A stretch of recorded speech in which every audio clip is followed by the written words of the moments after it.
Nigeria is moving to end the long-standing economic drain caused by exporting raw materials cheaply and buying back finished goods at painful costs.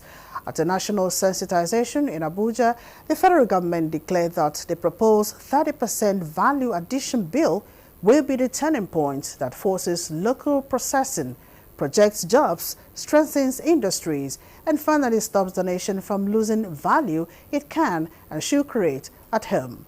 Justin Bemuyi reports.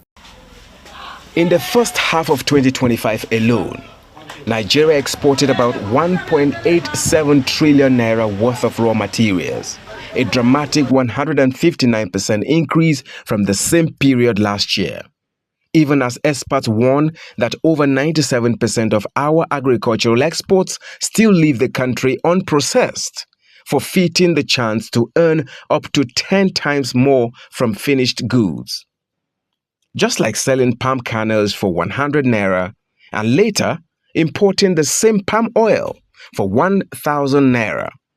The country has for years given away its wealth before it's even created. Nigeria is tired of exporting jobs, wealth, and opportunity.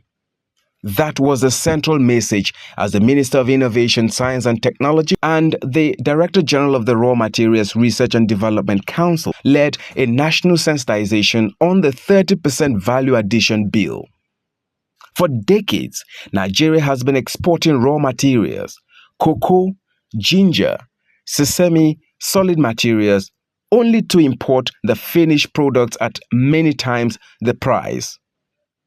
The minister described this as a pact with poverty, urging lawmakers, industry and researchers to unite behind a bill that forces Nigeria to process at least 30% of its raw materials before they leave the country.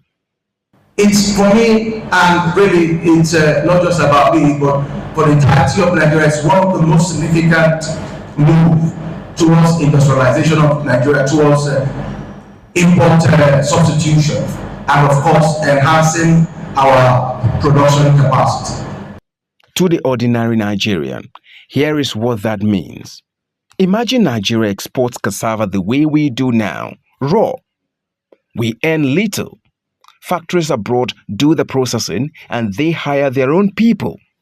But if this bill becomes law, at least 30% of that cassava must be processed here first into starch, chips, flour, ethanol or gari, creating local jobs, local factories and local wealth before export. The Director General of RMRDC said this shift is Nigeria's chance to stop being just a supplier of raw materials and start becoming a producer of finished goods. He explained that the bill has two pillars. No raw material abundant in Nigeria should be imported, and no raw material should leave Nigeria unprocessed. By commencing advocacy now, we are shortening the compliance learning curve. A mandate requiring 30% value addition is a significant structural shift for many exporters accustomed to shipping raw materials. It requires them to retool, secure technical partners, and adjust their supply chains. Stakeholders at the event agreed that this will boost manufacturing, support SMEs, reduce import bills, and attract investors ready to set up processing plants in Nigeria. Both leaders made one thing clear. This bill is not just policy.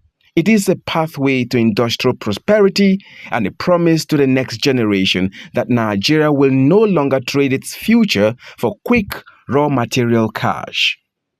Justin Bemuyi, NTA News.